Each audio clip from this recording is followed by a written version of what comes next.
হাই নমস্কাৰ সকলোকে। সাংঘাতিক গৰম, উপায় নাই আৰু।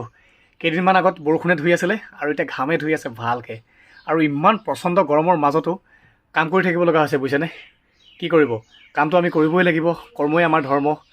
কাম নকৰিলেতো আমাৰ জীৱন নচলে। তথাপিতো ৰ'দ বৰষুণ বতাহ সেইবোৰ চলিয়ে থাকিব আৰু সেইবোৰ সলনি হৈয়ে থাকিব, কাৰণ সেয়া প্ৰকৃতিৰ নিয়ম। মই ভাবোঁ সেইবোৰক লৈ বৰ বিশেষ চিন্তা কৰাৰ প্ৰয়োজন নাই। কিন্তু চিন্তা কৰিব লগা বিষয় হৈছে মানুহ।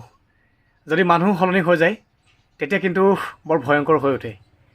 যি আজি আপোনাৰ অন্তৰংগ বন্ধু হৈ আছে, হয়তো কিবা কাৰণত তেওঁৰ আপোনাৰ শত্ৰু হৈ যাব পাৰে। গতিকে মানুহ চিনি পোৱাত বৰ বেছি ভুল নকৰিব। আৰু তাতোতকৈ ডাঙৰ কথা, যি মানুহ সঘনাই সলনি হৈ থাকে, যি নিজক সলনি কৰি থাকে, ঠাই সলনি কৰি থাকে, মানুহ সলনি কৰি থাকে, তেনেকুৱা মানুহৰ পৰা সদায় বাচি থাকিবলৈ চেষ্টা কৰিব, আৰু তেতিয়া জীৱনটো বৰ সুন্দৰকৈ চলি গৈ থাকিব।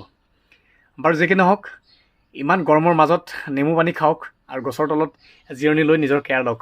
সকলো ভালে থাকক।